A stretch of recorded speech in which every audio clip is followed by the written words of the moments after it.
오늘 본문 말씀은 요한계시록 14장입니다.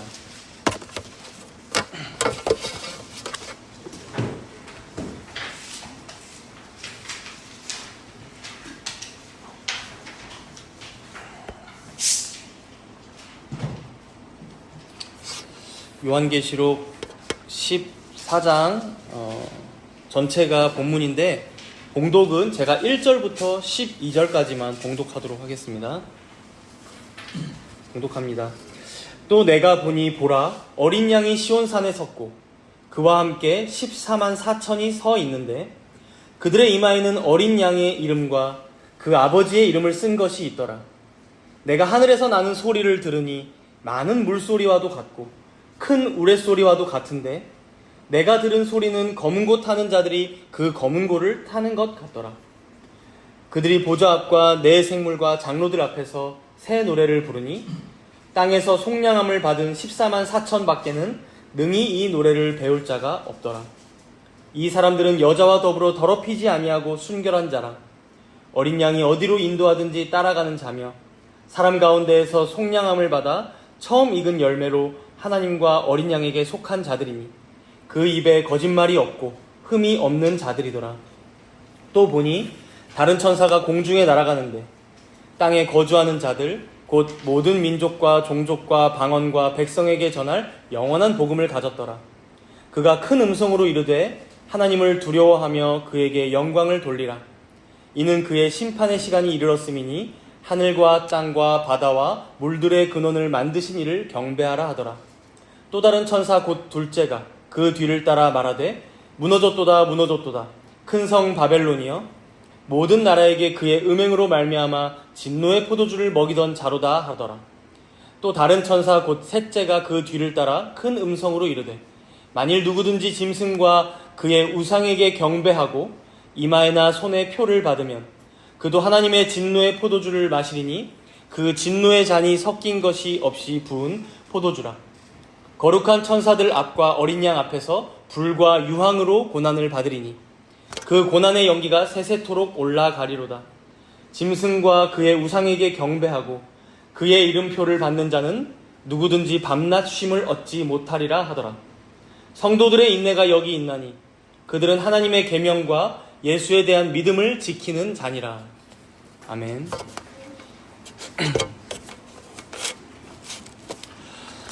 우리가 오늘 말씀을 시작하면서 먼저 지난 2주간의 말씀을 잠깐 떠올려 보는 게 좋을 것 같습니다. 어느 정도 기억하시겠지만 지난 12장에서부터 오늘 본문 14장까지의 내용은 하늘에서 펼쳐지는 영적 전쟁을 보여주고 있습니다. 하늘에서 펼쳐지는 영적 전쟁. 그래서 한편에선 교회인 여자와 이 여자의 후손으로 오신 예수님께서 계셨다면 다른 한편에서는 이것에 대항하여 용과 두 짐승, 그래서 지난주에 살펴봤었죠. 이 사탄의 삼위일체가 자리 잡고 하늘에서 영적인 전쟁이 벌어지는 모습을 우리는 보았습니다. 그리고 당연히 이 전쟁은 여자의 후손이신 예수 그리스도께서 십자가에서 죽으셨을 때 모든 사망 권세가 깨트려짐으로 다 결판이 이미 난 것을 보았습니다. 문제는 이 사탄이 자신의 때가 얼마 남지 않은 것을 알고 이 땅에서 한시적으로 받은 그 권세를 사용하여 두 짐승과 함께 여자인 교회를, 즉 성도들을 아주 잔혹하게 핍박한다는 것입니다. 세상에는 그만큼 거대한 악이 자리 잡고 있을 뿐만 아니라 그 악을 따르고 신봉하는 둘째 짐승과 같은 거짓 선지자들도 있어서 그들을 따르는 짐승의 표를 받지 않으면 이 땅에서 매매하기가 힘들다. 즉 이 땅에서 성도들이 교회가 먹고 살기가 힘들다 라는 것을 우리는 말씀을 통해 보았죠. 물론 우리가 지난주에도 살펴봤지만 이 짐승의 표 666은 무슨 이 땅에서 보여지는 바코드라던가 베리칩이라던가 이런 물질적인 것이 아님을 보았습니다. 666 짐승의 수, 이것은 하나님을 배척하는 죄악된 모든 것, 하나님을 멀리하게 만드는 세상의 모든 유혹과 시험들을 상징하는 것임을 우리는 보았죠. 이제 오늘 본문이 있는 이 14장은 이런 땅에서의 모든 핍박과 박해의 시대가 다 마치고 마지막으로 하늘에서는 어떤 결말이 이루어지는가, 그것을 보여주고 있는 내용이라고 볼 수 있습니다. 그래서 오늘 본문 1절을 보면 이렇게 시작하는데요. 우리 14장 1절을 함께 읽도록 하겠습니다. 또 내가 보니 보라, 어린 양이 시온의 산에 섰고 그와 함께 14만 4천이 서 있는데 그들의 이마에는 어린 양의 이름과 그 아버지의 이름을 쓴 것이 있더라. 이 1절은요, 지금 우리가 생각하고 있는 이 12장, 13장, 14장의 맥락에서 보자면 대놓고 앞에 12장, 13장의 내용으로부터 대조하면서 시작하고 있습니다. 여러분, 사탄으로 상징되던 이 용이 여자인 교회를 핍박하기 위해서 서 있던 곳이 있었는데요. 앞으로 한 장 넘겨보세요. 12장 17절을 한번 보세요. 12장 17절에 보면 이렇게 말씀합니다. 뒷부분에 보니까 중반부터네요. 곧 하나님의 계명을 지키며 예수의 증거를 가진 자들과 더불어 싸우려고 어디 위에 서 있습니까? 바다 모래 위에 섰고. 물론 이 바다 모래 위라는 것은 물리적인 장소를 의미하는 것은 아니죠. 용이, 사탄이 자신의 권세를 부릴 수 있는 어떤 공간, 공중 권세 잡은 자라고도 얘기하잖아요. 어떤 공간에서 본격적으로 이 두 짐승들을 통해서 교회와 성도들을 핍박할 것임을 보여주는 장소라고 볼 수 있습니다. 바다 모래 위. 근데 바로 이것과 대조적으로 오늘 본문 1절에 보니까 지금 누가 어디에 서 계십니까? 어린 양이 시온산에 섰다라고 말씀하시죠. 여러분, 어린 양은 우리가 흔히 이미지로 생각하자면 항상 작고 연약한 동물로 생각이 되지만 우리가 앞에서 봤었죠. 여러분, 결국 이 여자인 교회와 이 성도들은 무엇으로 사탄 마귀 권세를 이깁니까? 바로 어린 양의 피로 이긴다는 것이죠. 그 끔찍한 용 그리고 두 짐승을. 우리의 어린 양 대신 예수 그리스도의 그 보혈로 여러분, 사탄의 모든 상소가 그 효력을 잃고 영원히 우리에게 패배하게 되었다는 것입니다. 그런 어린 양이신 예수님께서 어디에 서 계신다고 합니까? 시온산에 서 있다고 합니다. 사탄이 바다 모래 위에 서 있었다면 우리 예수님께서는 구약에서부터 가장 신성한 장소로 여겨지던 하나님의 임재와 통치와 주권의 장소로 상징되던 그 하늘의 시온산에 지금 서 계시다는 것이죠. 그러니 여러분, 사실 이 대결 구도가 게임이 되지 않는 것입니다. 하늘의 가장 거룩하고 높은 곳, 하늘의 예루살렘이라고 불리는 그 성소, 그 시온산에 서서 세상 만사를 주관하실 뿐만 아니라 자신의 승리를 지금도 증거하고 계시며 자신의 백성들을 보호하고 계시는데 어떻게 이 용과의 싸움에서 여자인 교회가, 성도가 지겠냐라는 것이죠. 여러분, 구약에 보면 이스라엘 백성들도 광야에서 아말렉 족속과 전쟁을 벌이던 장면이 나옵니다. 그때 제일로 앞장서서 싸웠던 인물은 여호수아였습니다. 출애굽기 17장에 나오는 전쟁인데, 그런데 이 전쟁의 승패는 이 여호수아라는 장군에게 달려있지 않았습니다. 바로 산 꼭대기 위에서 두 손을 높이 들고 있었던 그 모세의 손에 달려있었다라고 말씀해요. 출애굽기 17장 11절에 보면요, 이런 말씀이 나옵니다. 모세가 손을 들면 이스라엘이 이기고 손을 내리면 아말렉이 이기더니. 물론 아래에서 싸우던 여호수아와 이스라엘 그 백성들, 그 군사들도 열심히 싸우고 분투했을 것입니다. 그러나 승패는 어디에 달려있다는 것입니까? 산 꼭대기 위에 서서 두 손을 높이 들고 있는 그 모세의 손에 달려있다는 것입니다. 여러분, 우리의 승패는 이 땅에서 분투하는 우리 자신의 능력이나 열심에 달려있지 않다는 것입니다. 지금도 시온산에 서 계신 우리의 어린 양 대신 예수 그리스도께 우리 싸움의 승패가 달려있다는 것이죠. 그래서 본문 1절을 보면 이미 그리스도와 함께 승리한 그 교회를 어떻게 표현하고 있습니까? 1절 중반부에 보시면 그와 함께 14만 4천이 서 있는데 그들의 이마에는 어린 양의 이름과 그의 아버지의 이름을 쓴 것이 있더라. 여러분, 물론 우리가 다 알지 못하지만 이미 하나님께서 택하신 성도들 14만 4천이 그와 함께 서 있다는 것입니다. 이 14만 4천으로 상징되는 구약과 신약 교회의 성도들이 이 어린 양이신 예수 그리스도로 말미암아 이미 다 승리하여 그와 함께 서 있다는 것입니다. 그리고 이들의 구원이 얼마나 확실한지 이들의 이마에 무엇이 쓰여져 있습니까? 어린 양의 이름, 그리고 그 아버지의 이름이 쓰여져 있다는 거예요. 이렇게 이마에 성령께서 인치신 자들은 지금의 모습이 어떠하든지, 지금 이 땅에서 사탄 마귀에게 받는 핍박과 박해가 아무리 거세다고 할지라도, 그래서 설사 그것이 성도들에게 죽음으로 귀결되고 성도들의 이름도 명예도 아무것도 남지 않는다고 해도 여러분, 이 성도들의 이름은 이미 어디에 적혀 있다는 거예요? 하늘의 생명책에 적혀 있다는 거예요. 14만 4천의 이름이. 그만큼 확실하게 하나님께서는 그들의 이마에 자신의 이름을 새겨 놓으시고 영생을 보장해 주고 계신다라고 말씀하시는 것입니다. 그리고 본문 2절과 3절을 이어서 보시면 이러한 14만 4천의 찬송 소리가 하늘에 울려 퍼지고 있죠. 그래서 2절에 보니까 많은 물소리와도 같고 큰 우레소리와도 같은데 검은 고를 타는 것 같기도 하답니다. 3절에 보니까 이 소리가 뭐라고 합니까? 새 노래임을 알 수 있죠. 새 노래. 즉 구속받은, 속량받은 14만 4천이 부르는 삼위 하나님을 찬송하는, 그분께 경배하는 노래소리라고 보시면 됩니다. 아마 우리 예수님께서 재림하신 이후에 영원히 펼쳐질 천국에는 이 노래소리가 끊이지 않을 것입니다. 하나님을 찬양하는 것이 이 택함 받은 14만 4천의 영원한 생이 된다는 것이죠. 그러면 우리가 여기까지 이제 하나님의 백성들의 결말이 어떻게 되는지 봤습니다. 그리고 이제는 반대로 하나님의 인침이 아니라 우리가 지난주에 봤듯이 짐승의 표를 받고 이 사탄을 따르는 자들은 어떻게 되는지 그 내용이 6절부터 나오기 시작합니다. 우리 함께 6절을 먼저 읽도록 하겠습니다.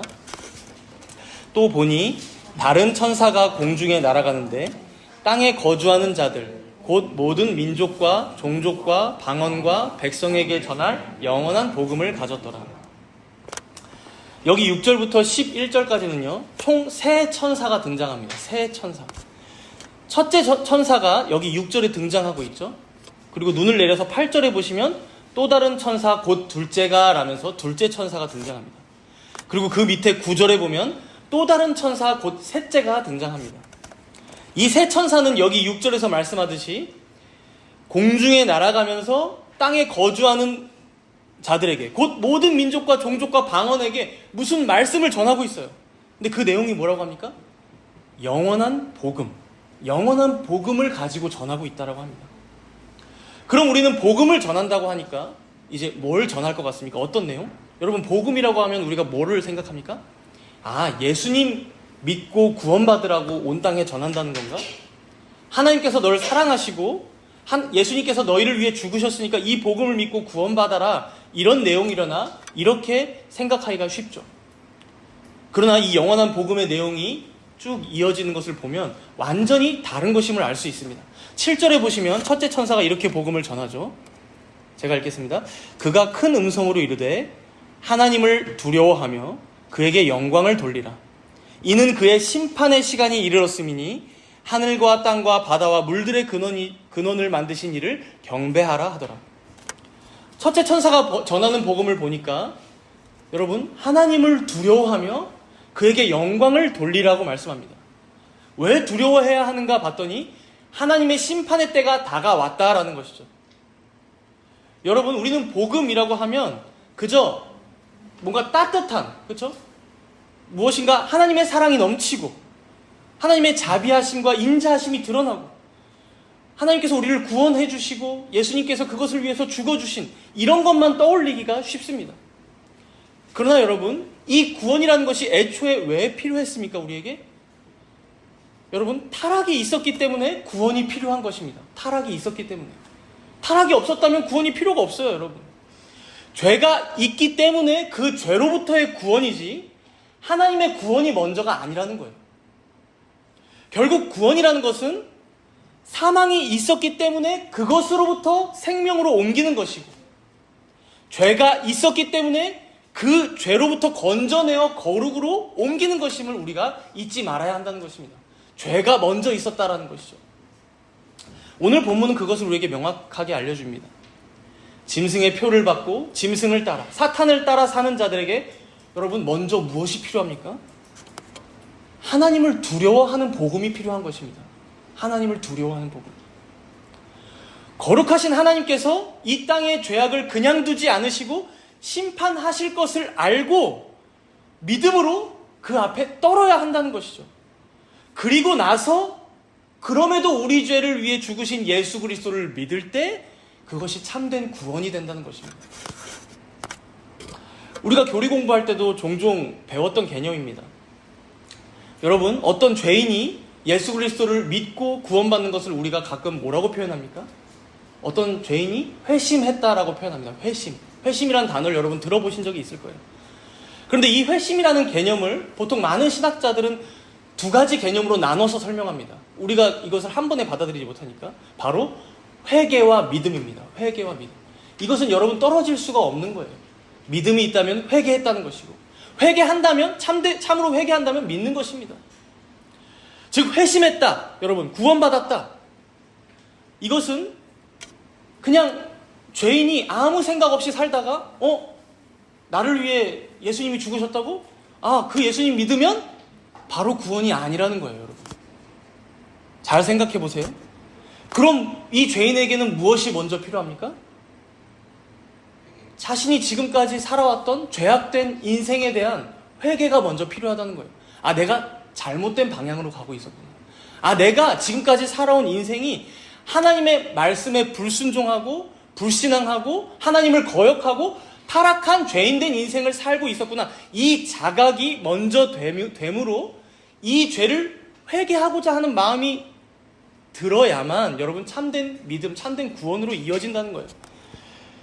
그래서 이 회개가 있고 나서 그럼에도 이런 나를 위해 죽으신 예수 그리스도를 볼 때에 그것이 복음으로 다가오는 것이죠.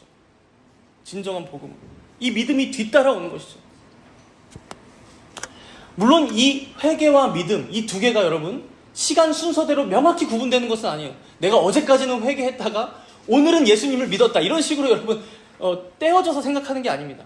그런데 통상적으로는 이 회개와 믿음, 논리적인 이 회개와 믿음, 이 순서로 죄인이 보통 회개하고 복음을 믿는 그 구원의 역사가 발생한다는 거예요.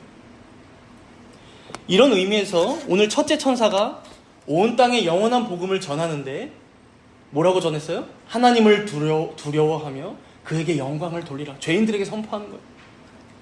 결국 이 땅에 수많은 죄인들이 먼저는 온 우주의 주인이 하나님이신 것을 알고 그 거룩하신 하나님 앞에서 자신들이 얼마나 비참한 죄인인가를 먼저 깨달아야 한다는 것이죠. 여러분, 이것을 알지 못하는데 어떻게 하나님의 말씀에 귀를 기울이고 그 하나님 말씀 앞에서 순종하는 마음으로 그 복음을 내가 받아들이겠습니다, 이런 마음이 들 수 있겠습니까? 회개가 없는데. 안타까운 것은 세상을 살아가는 많은 짐승을 따르는 자들이 이 외침을 듣습니까? 잘 듣지 않죠. 그래서 8절에 한번 보십시오. 8절에 둘째 천사가 와서 또 외치는 거예요. 뭐라고 외칩니까? 무너졌도다, 무너졌도다, 큰 성 바벨론이에요. 여기서 큰 성 바벨론은 우리가 지난주에도 이제 첫째 짐승을 통해 봤었지만 큰 제국들의 계보가 있었죠. 바벨론, 아수르, 메데바사, 헬라, 그리고 지금 이 성경의 시대인 로마 제국까지 바로 그것을 상징한다고 보시면 됩니다. 결국 이 둘째 천사의 외침은 저 큰 성 바벨론이 멸망했던 역사를 너희들 알잖아. 그것처럼 결국 이 로마 제국, 이 첫째 짐승도 무너지고 말 거야. 그러니 이 첫째 짐승 앞에 너희들 수복하지 말아라. 황제 숭배하지 말아라. 저들이 강요하는 우상 숭배하지 말아라. 음행에 빠지지 말아라. 그렇게 짐승의 표를 받음으로 사탄을 따르는 자로 살지 말고 오히려 너희를 위해 피 흘리신 그 어린 양 대신 예수 그리스도를 믿고 따라라 라고 말씀하는 거예요, 둘째 천사는. 그러나 이것도 듣지 않으니 여러분, 이제 마지막으로 셋째 천사가 이렇게 경고합니다. 9절에 보십시오. 9절 제가 읽습니다. 또 다른 천사 곧 셋째가 그 뒤를 따라 큰 음성으로 이르되 만일 누구든지 짐승과 그의 우상에게 경배하고 이마에나 손에 표를 받으면, 우리 이어지는 10절과 11절은 함께 읽습니다. 그도 하나님의 진노의 포도주를 마시리니 그 진노의 잔에 섞인 것이 없이 부은 포도주라. 거룩한 천사들 앞과 어린 양 앞에서 불과 유황으로 고난을 받으리니 그 고난의 연기가 세세토록 올라가리로다.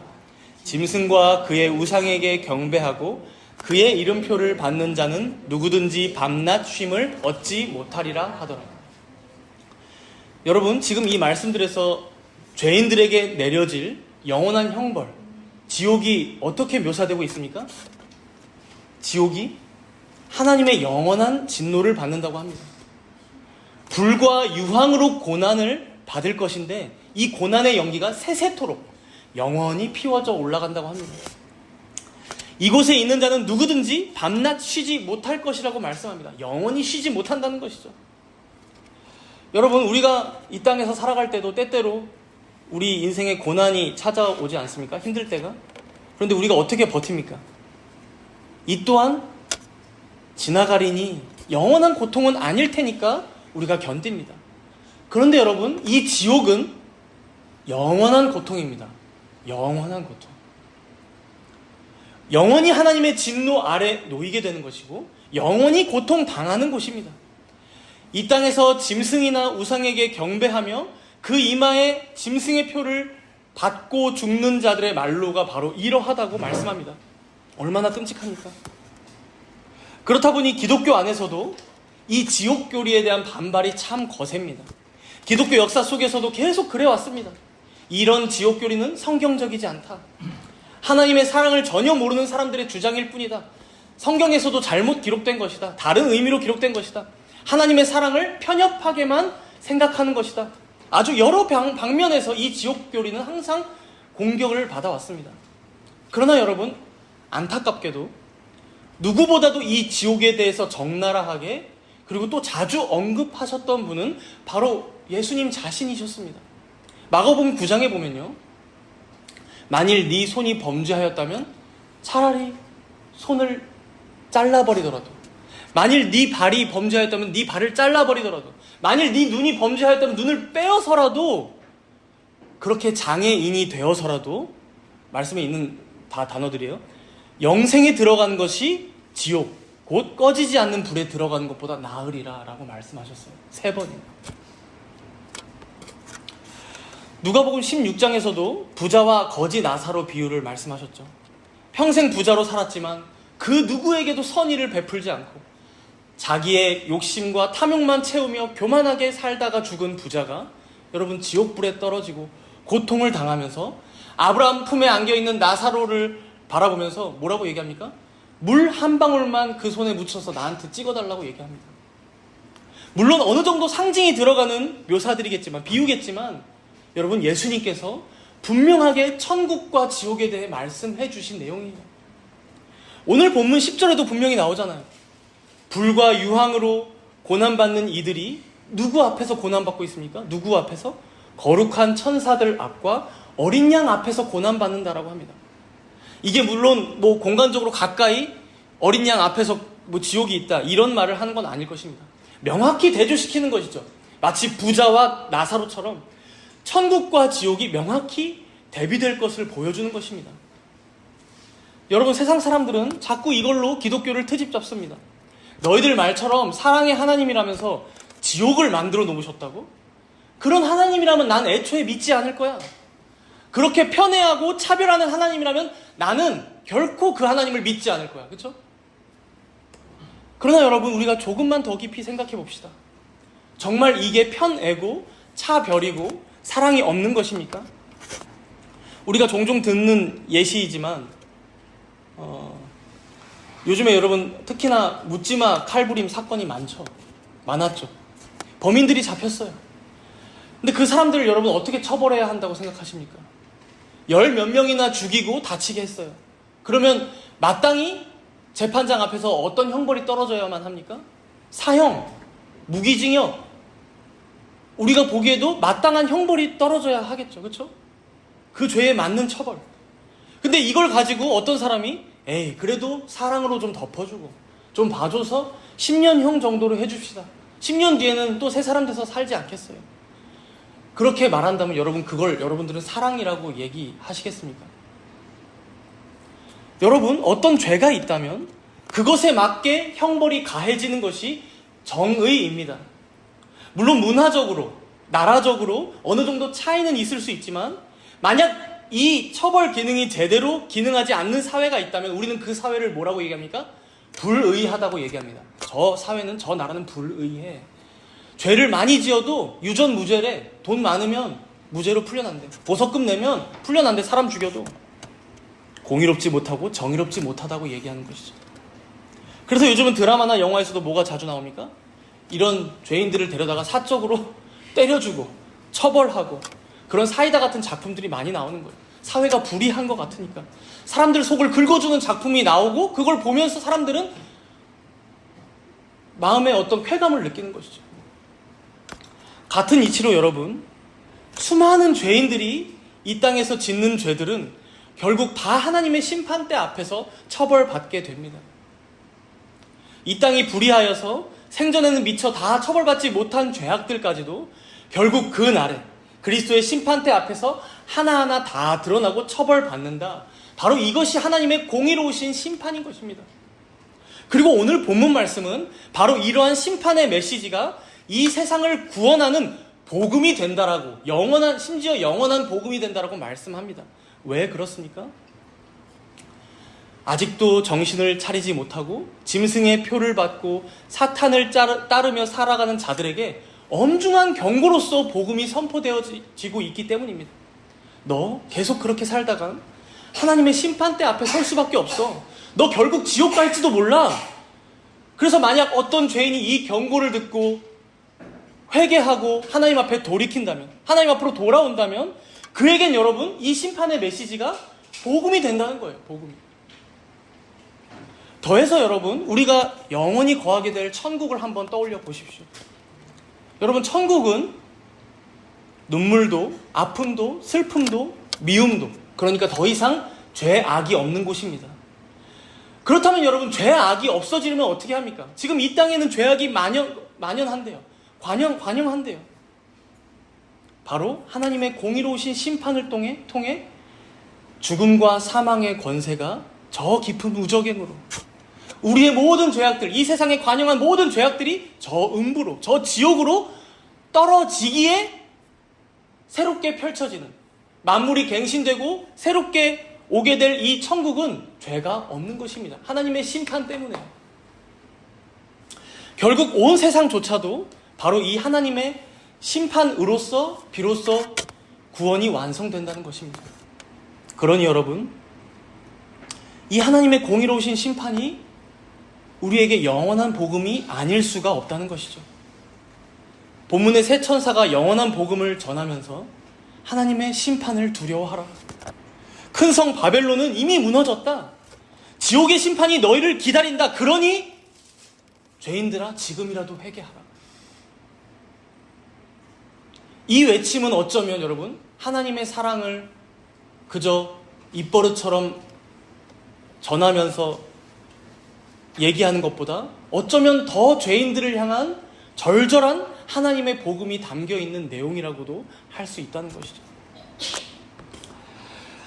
우리는 여기서 한 가지 더 생각해 볼 지점이 있습니다.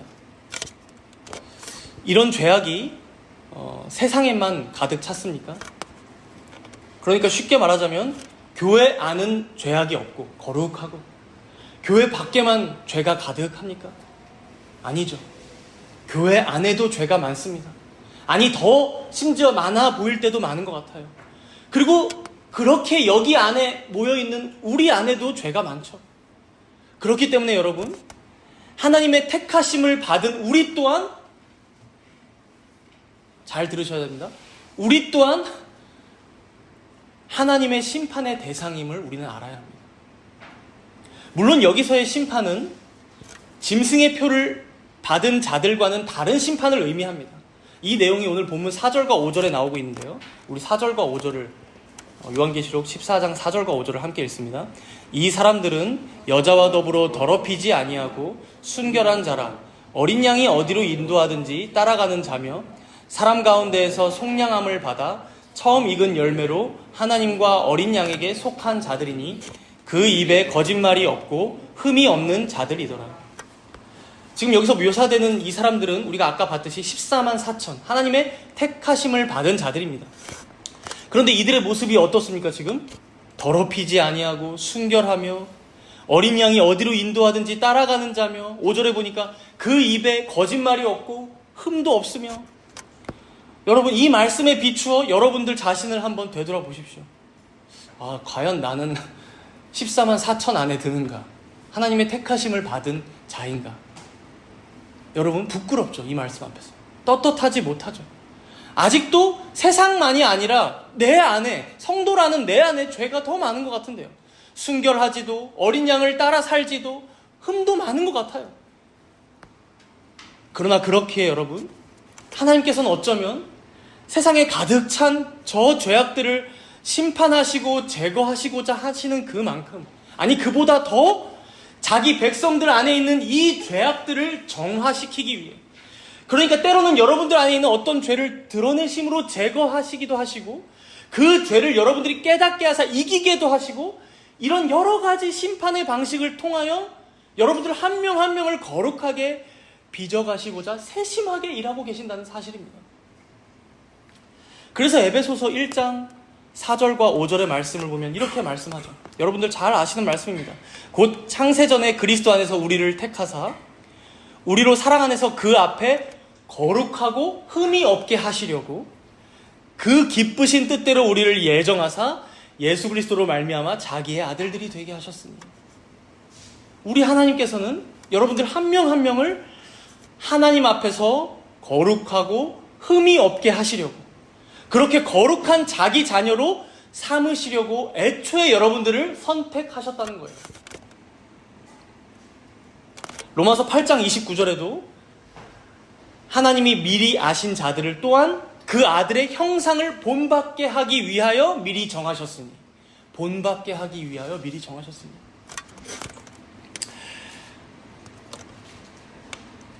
우리는 우리에게 어떤 죄가 있는 것 같으면 주님 사랑으로 이 죄는 좀 적당히 구렁이 담 넘어가듯이 넘어가 주셨으면 좋겠다, 이 죄는 좀 봐주셨으면 좋겠다 싶잖아요, 사실. 그렇죠?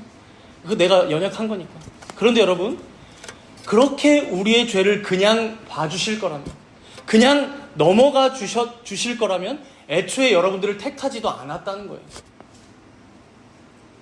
그래서 우리 안에 어떤 죄가 있다면 때로는 그것이 수치스럽고 부끄럽더라도 그 죄를 드러내셔서라도 제거하기를 원하신다고요.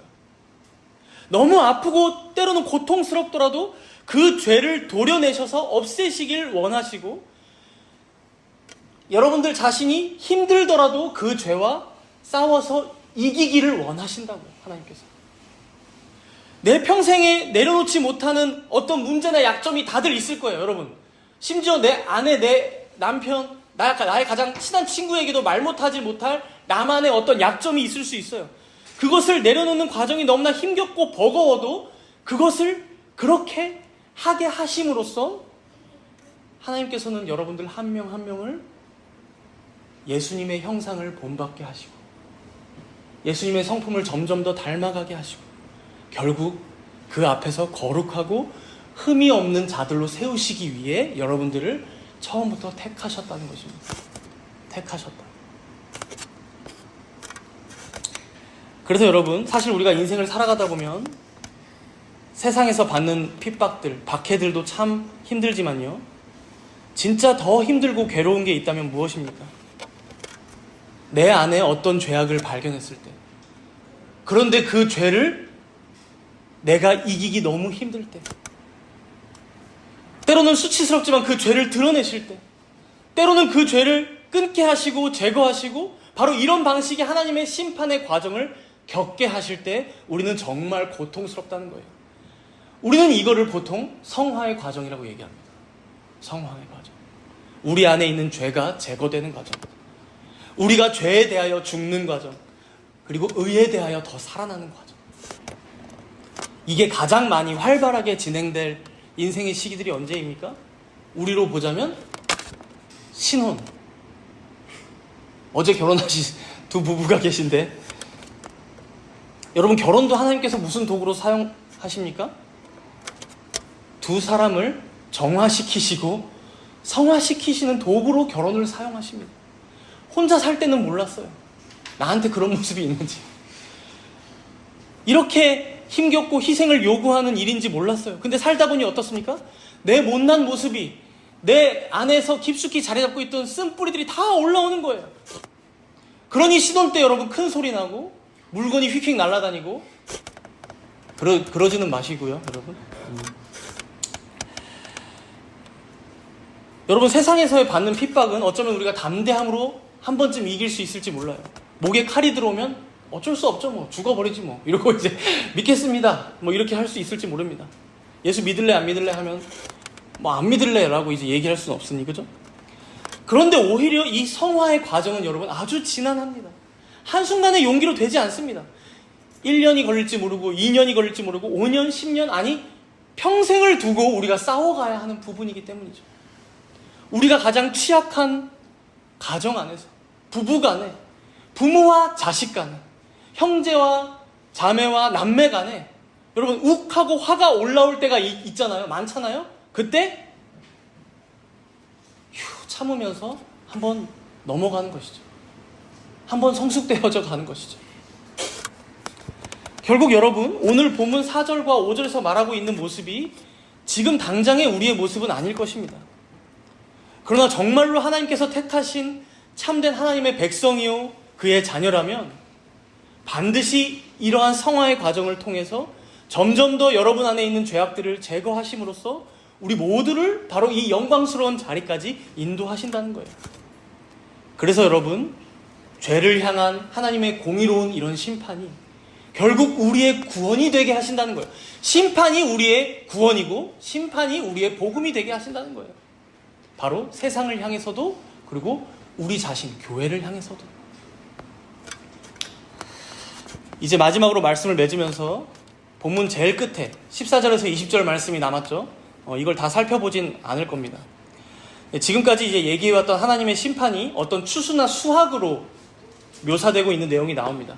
그래서 앞에 14절에서 16절에는 구름을 타고 계신 그리스도께서 예리한 낫으로 추수를 하신다고 말씀하시고요.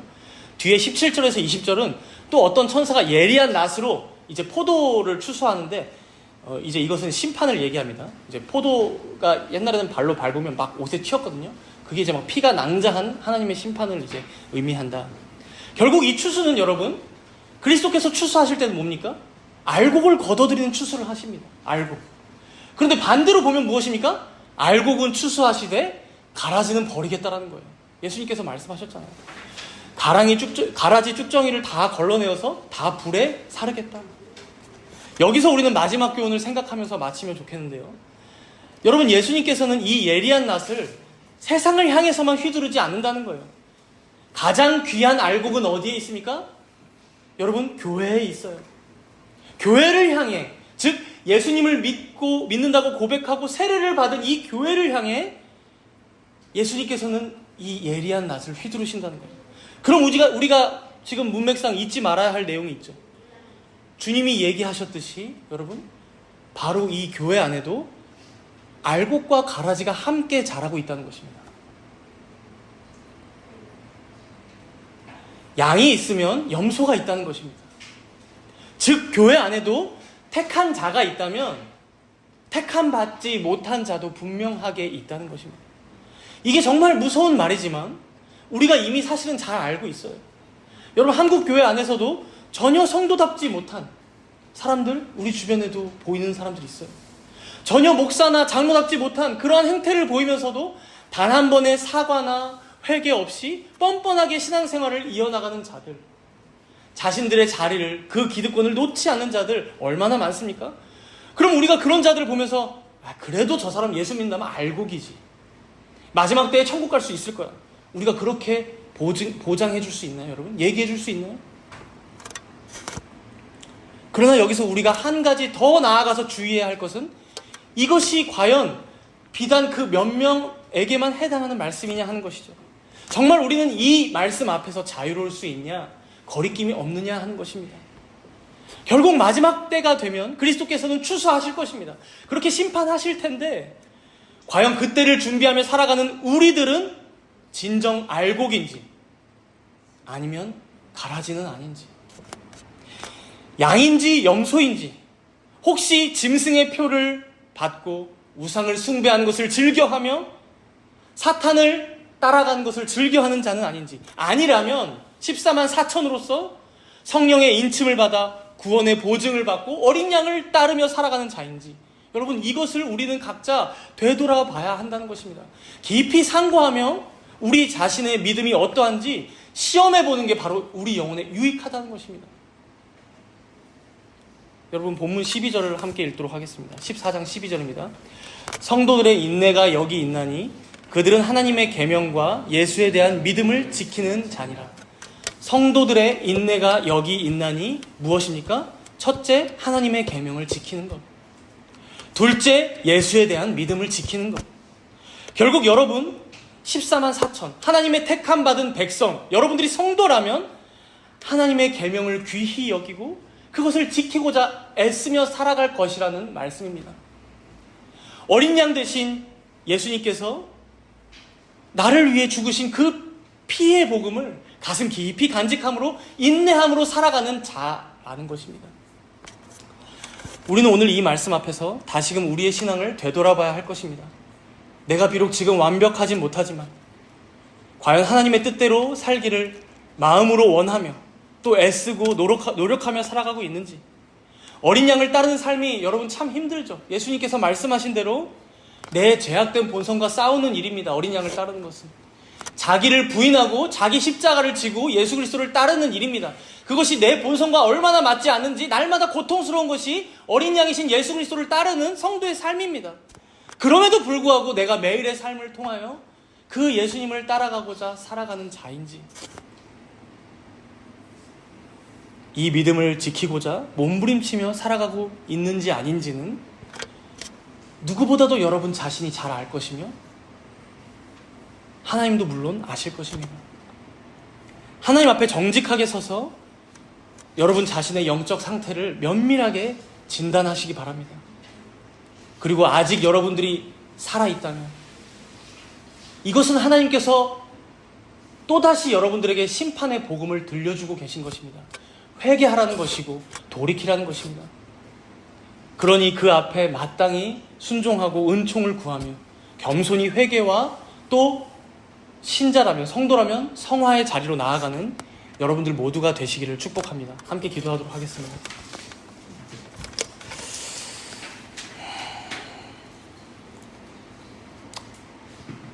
주님, 하나님의 심판, 영원한 형벌, 지옥은 끔찍한 얘기인 줄로만 생각했습니다. 그러나 우리가 오늘 말씀을 통해 보았듯이 심판, 형벌, 지옥, 이 모두는 결국 세상에 있는 죄악들을 다 제거하시고 심판하사 자신의 택한 자들과 온 피조물 가운데 베푸시는 하나님의 구원의 복음임을 우리가 확인하였습니다. 하나님의 공의로운 심판이 있기에 구원이 있고 영생이 있으며 천국이 있음을 보았으니 우리가 이 하나님의 공의로우심을 찬양하며 감사하는 기도를 함께 드리도록 하겠습니다. 또한 이 심판 앞에 우리 또한 완전히 자유로울 수 없음을 보았습니다. 우리 안에는 여전히 육체의 소욕과 탐욕의 죄악이 꿈틀거리고 있을 뿐만 아니라 또한 교회 안에는 알곡이 있는가 하면 가라지도 함께 있는 것을 알았습니다. 이러한 우리 자신의 연약함, 또 교회의 불완전함을 놓고 기도하겠습니다. 은총을 베푸시사 아직 미성숙한 우리들에게는 정화와 성화의 은혜를 주옵시고, 또한 교회 가운데에도 아직 죄로부터 돌이키지 못한 자들이 있다면 회심의 역사가 있게 해달라고, 특별히 우리들이 사랑하고 놓고 기도하는 우리들의 가족과 우리들이 사랑하는 친구들과 주변 지인들에게도 이 심판의 복음이 들려질 수 있기를 우리가 함께 간절히 간구하면서 기도하도록 하겠습니다. 주님 감사합니다. 이 심판의 복음을 통하여 하나님께서는 많은 죄들을 돌이키게 하시고 자신의 자녀를 부르신다는 것을 우리가 알았습니다.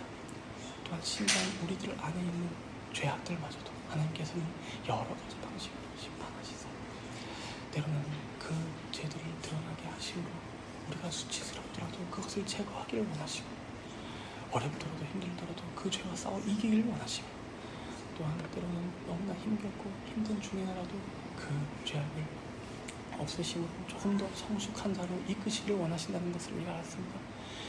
우리를 부르셨을 때 그저 이 땅 살아가는 자들이 아니라 하나님 앞에서 거룩하고 흠이 없는 자들로 하나님의 아들의 형상을 본받게 하기 위해 부르신 것을 알았사오니 우리가 그것을 위하여 날마다 정성을 살아가는 자들 되게 하여 주시옵소서. 또한 우리 가족들과 우리 주변의 많은 지인들이 여전히 심성의 표를 받고 사탄을 따라가는 자들로 살아가고 있지 않은지요. 주여 그들 가운데 하나님의 심판의 복음이 들려지게 하여 주셔서 주님의 은총 가운데 긍휼 가운데 그들이 진정으로 회개하고 주님 앞에 돌아오는 놀라운 역사가 있을 수 있도록 주님이시여 함께 하시고 하여 주시옵소서. 그것을 위하여 우리가 간절히 기도하며 끝까지 체념하지 않고 포기하지 않고 주님께 간절히 기도하며 나아갈 수 있는 정담교회 모든 성도들이 될 수 있도록 주님 함께 하시고 역사하여 주시옵소서.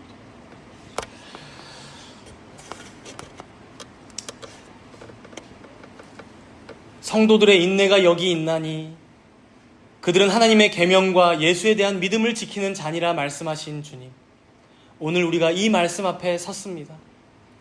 여기 있는 주의 귀한 자녀들, 각자 자신의 믿음을 되돌아보고 살피면서 진정 우리 안에 하나님의 계명을 귀히 여기고 순종하고자 하는 마음의 원들이 있는지, 또한 예수 그리스도께서 우리를 위해 죽으신 그 복음을 귀하게 여기며 신뢰하는 믿음이 있는지 우리의 신앙을 다시금 되돌아봅니다. 비록 부족한 것이 많은 우리들일 수 있사오나 주께서 택하신 자녀들은 지금 비록 모자란다 할지라도 결국 우리 하나님 앞에 설 때에 흠없고 순결한 주님의 신부로 세우실 것을 믿습니다. 하오니 주님, 먼저는 우리가 참으로 회개했는지 되돌아보게 하시고 또한 진정 회개하고 주를 믿는 성도들이라면 이제는 우리에게 당하는 하나님의 심판을 달게 받음으로 우리 안에 있는 죄악들과 싸워 이기게 하시고 또한 죄에 대하여 죽고 의에 대하여 사는 날마다의 성화의 삶으로 나아가는 우리 모두가 되게 하여 주시옵소서. 그리하여 하루하루가 지나고 쌓여갈수록 우리 주님의 성품을 더욱 닮아가는 자들 되게 하시며 하나님께서 기뻐하시고 바라시는 계명들을 우리 또한 즐거워하고 기뻐하는 더욱더 성숙한 하나님의 자녀들 되도록 인도하여 주시옵소서. 이 모든 말씀 감사드리오며 우리 주 예수 그리스도의 이름으로 기도드리옵나이다. 아멘.